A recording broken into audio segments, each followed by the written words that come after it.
A visão de Deus para o pastor David Wilkerson. Capítulo 5. Loucura de perseguição. 1. Vem o espírito de perseguição. Vejo vir uma hora de perseguição tal como nunca antes fora presenciada pela humanidade. Esta será uma perseguição aos verdadeiros crentes em Jesus que surgirá em breve como um monstro de muitas cabeças que sai do mar. Começará lenta e artificialmente, vindo em um momento que a liberdade religiosa parece estar no ápice.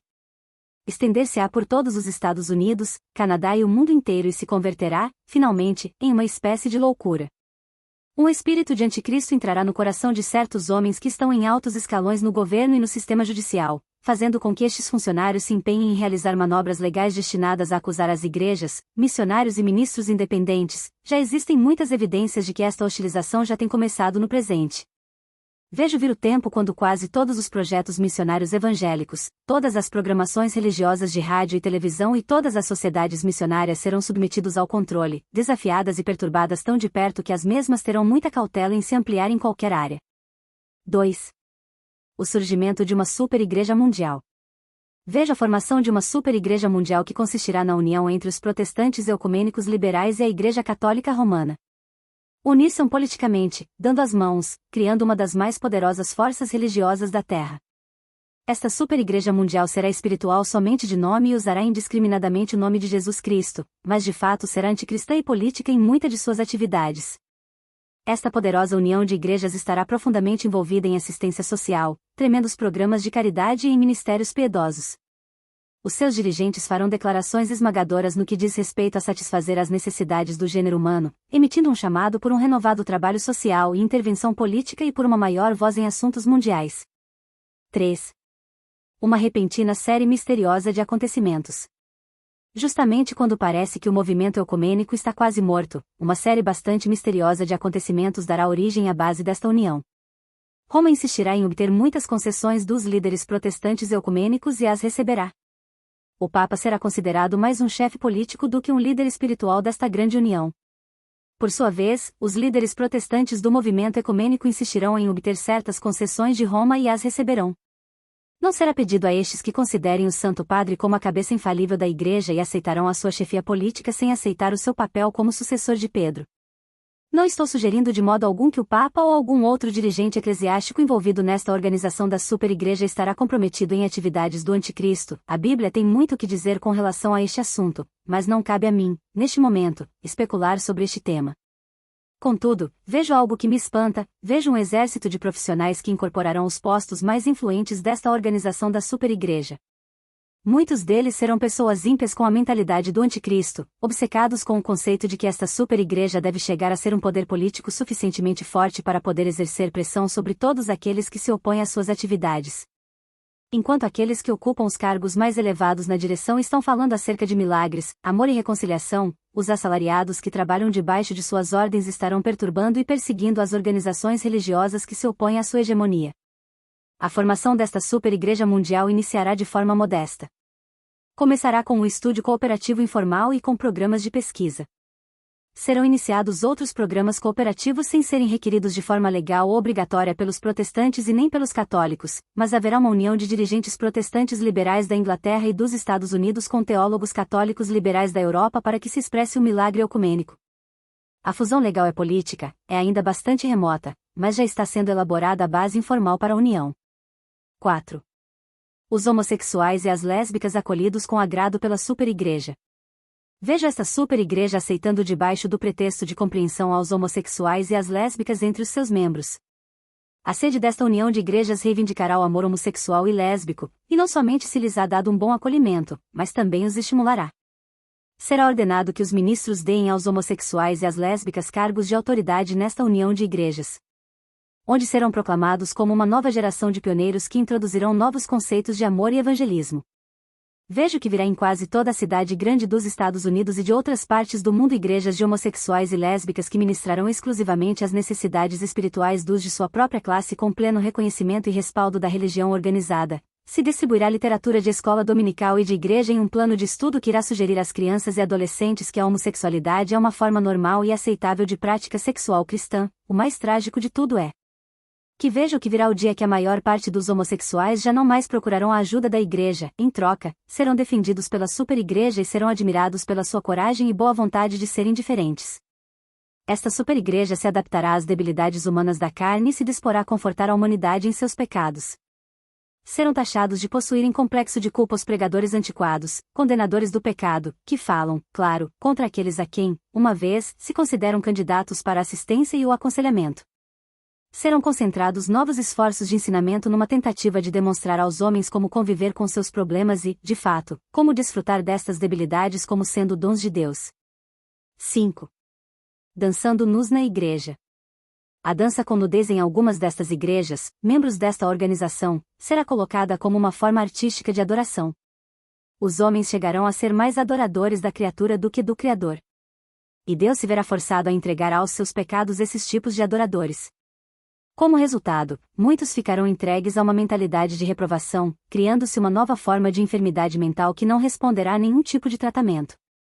A nudez pública, em qualquer forma, é a adoração da criatura, e a nudez na igreja não ficará sem uma resposta de Deus. A Bíblia expressa claramente que esta forma de adoração conduz inevitavelmente a graves transtornos mentais. Mesmo quando a dança com nudes não chegará a generalizar-se, a mesma seguirá sendo aceita por muitos dirigentes eclesiásticos como uma legítima expressão dos adoradores que buscam encontrar a beleza da alma através da beleza da forma humana. 6. Práticas ocultas dentro da igreja. Eu creio que a superigreja mundial tolerar certas práticas ocultas. Alguns grupos de igreja do Haiti já têm incorporado certos aspectos do voodoo na sua forma de adoração. Se estabeleceram comitês de estudo para desconstruir o diabo e refazer a sua imagem em uma imagem suave, sem valor, que já não há de ser temido. Em algumas das mais respeitadas e ricas igrejas do país, as reuniões de oração serão substituídas por sessões.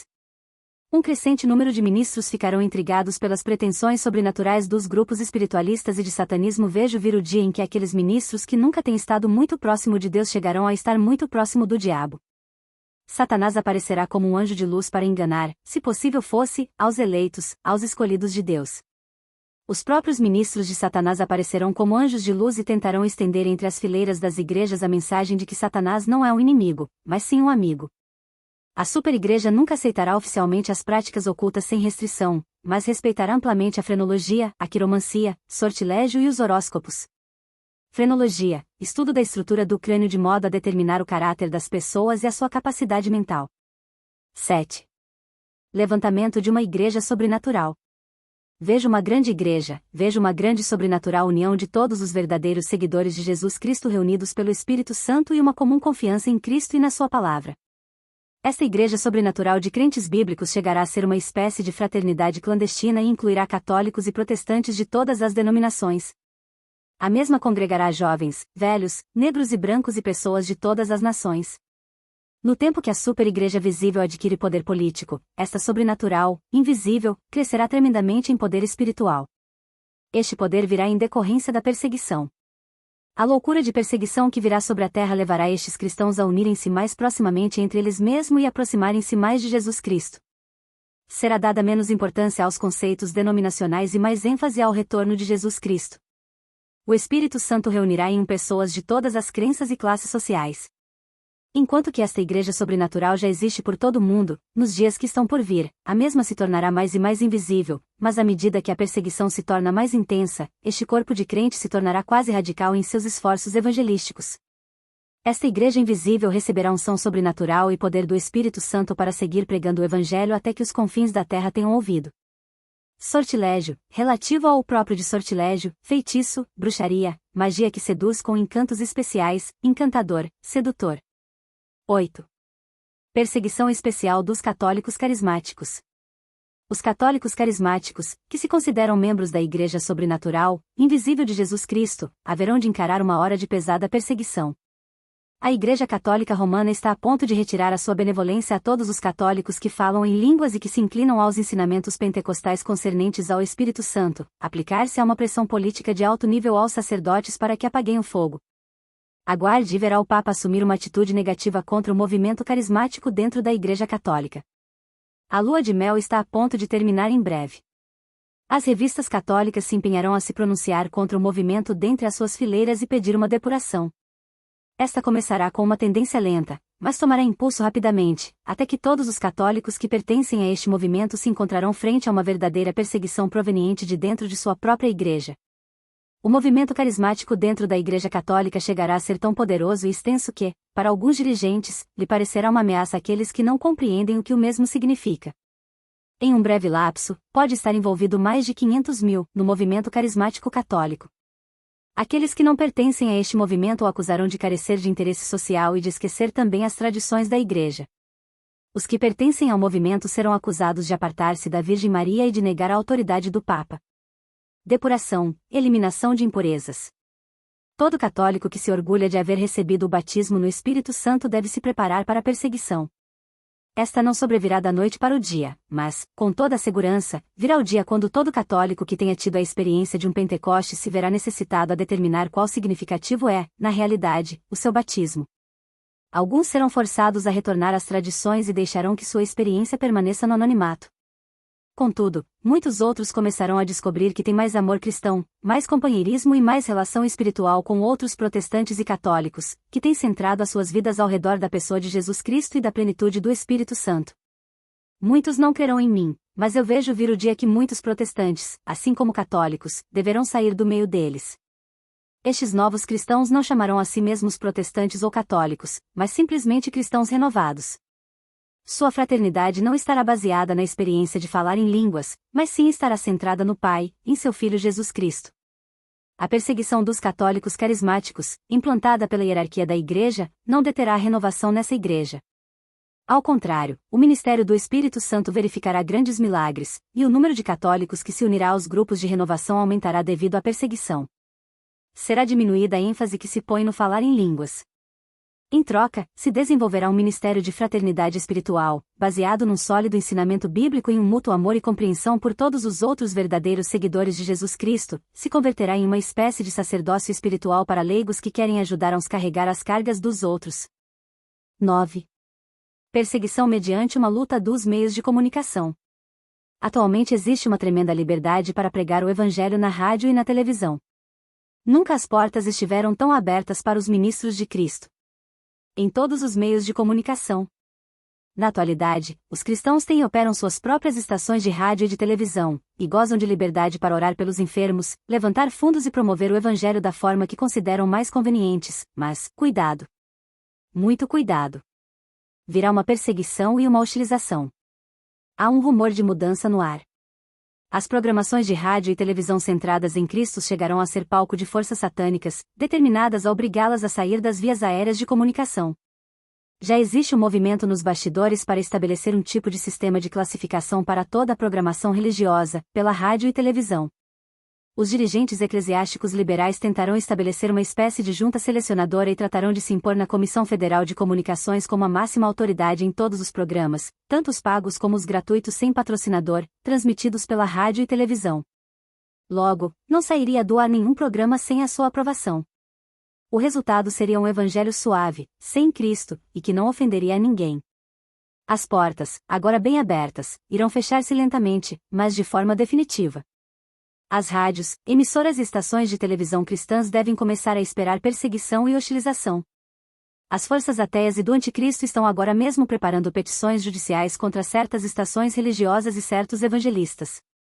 Vejo Satanás tratando de entupir estes programas e estações de processos, procedimentos legais e problemas tributários.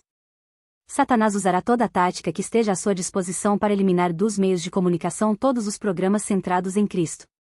A mensagem que recebo para todos aqueles ministérios que utilizam os meios de comunicação para difundir o Evangelho é esta: trabalhem enquanto é dia, porque vem a noite, quando ninguém pode trabalhar. Agora que é o dia, este é o dia de liberdade e de oportunidade, mas a noite da hostilização e da perseguição não está muito longe.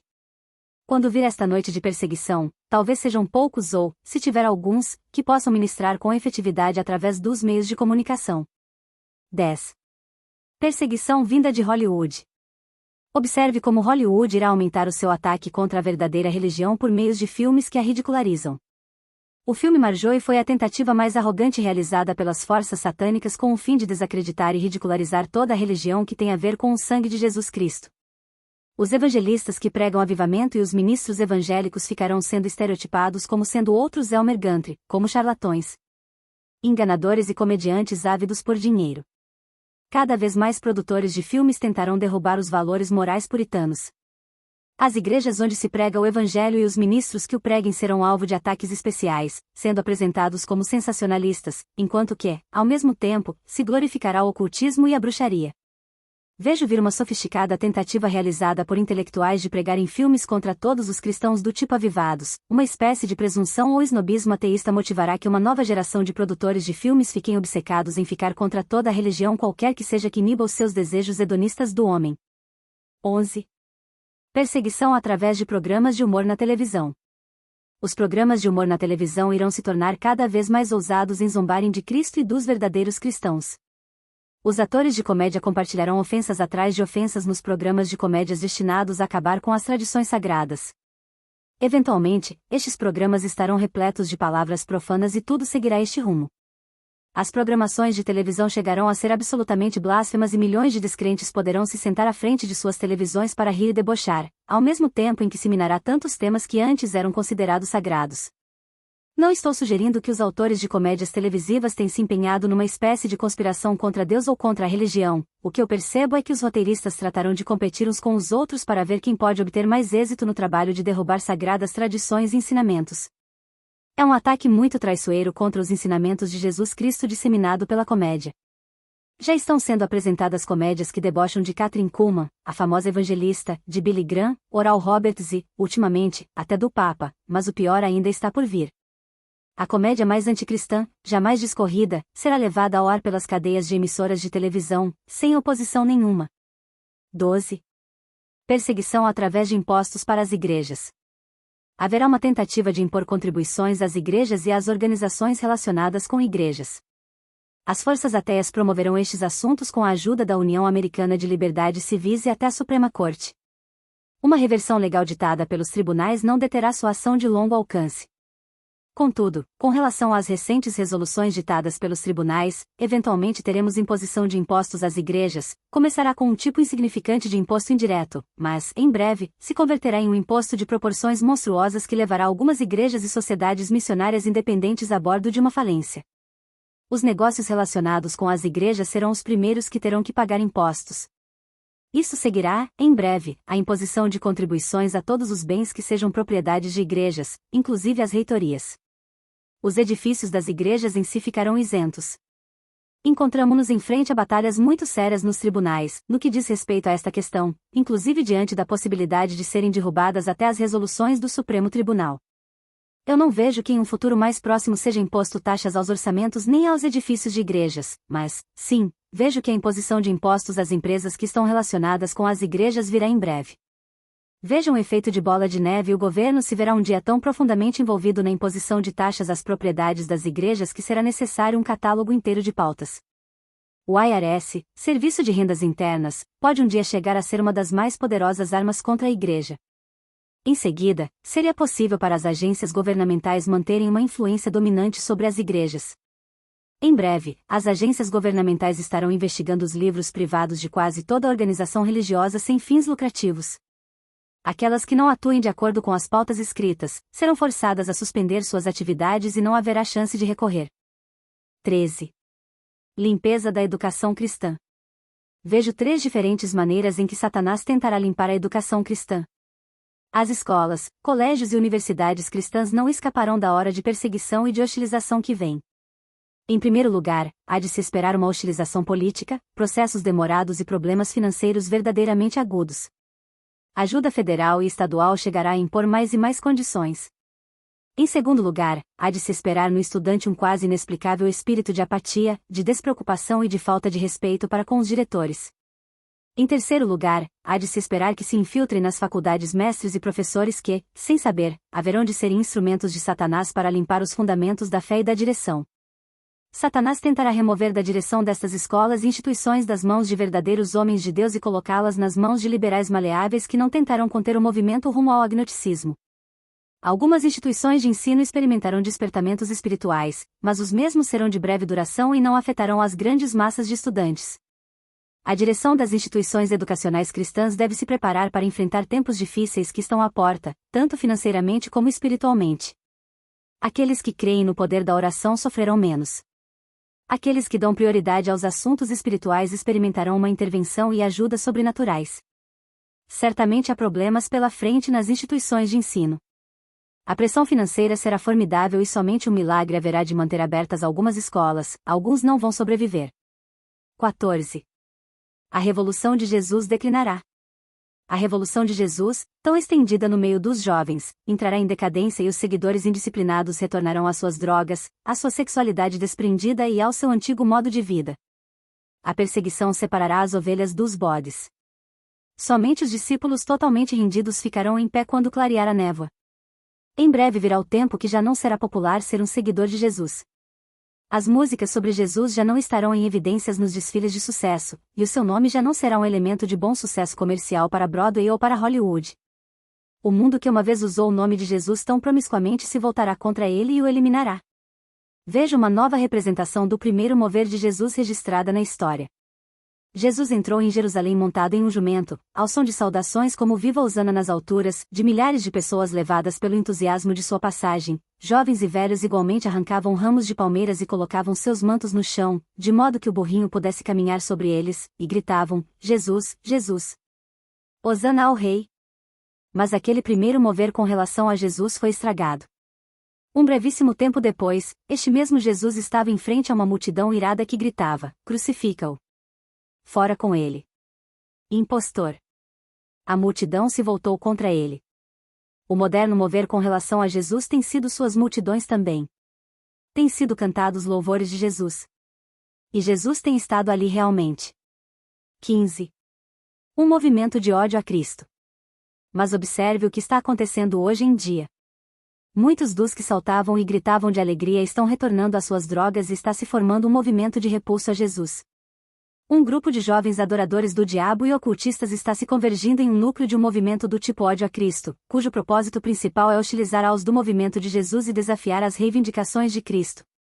Deste movimento de Jesus, está saindo um resistente núcleo de verdadeiros seguidores de Jesus e tem repudiado totalmente seu antigo modo de vida.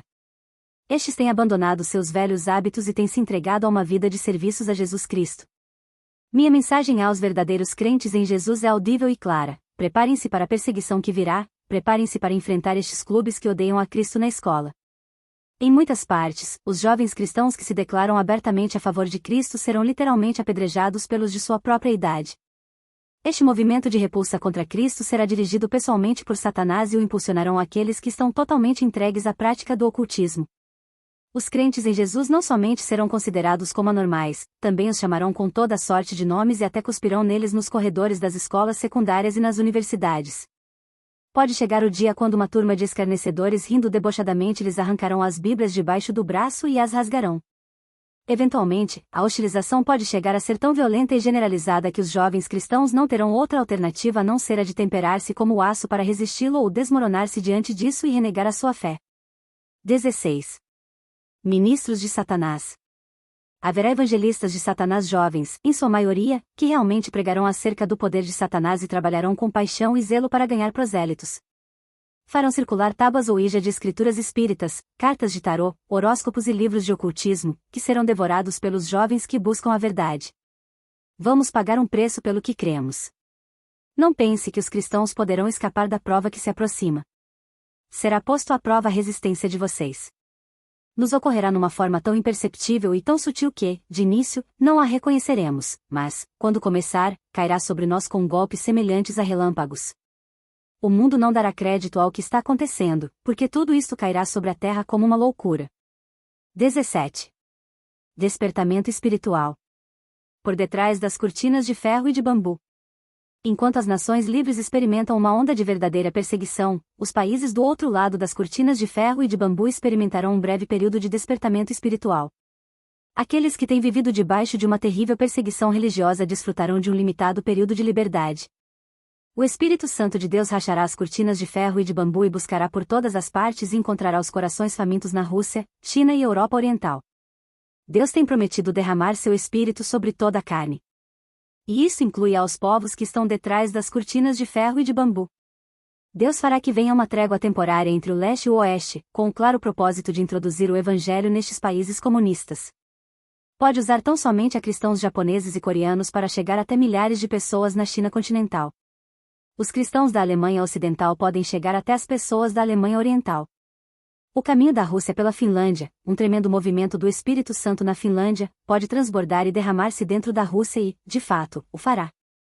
Ironicamente, ao tempo que as portas estão começando a se fecharem neste lado das cortinas, começarão a serem abertas as portas do outro lado e, logo depois de um breve período de liberdade e de despertamento espiritual entre muitos, as portas se fecharão subitamente e começará a loucura de perseguição com grande intensidade, a qual consumirá todas estas nações,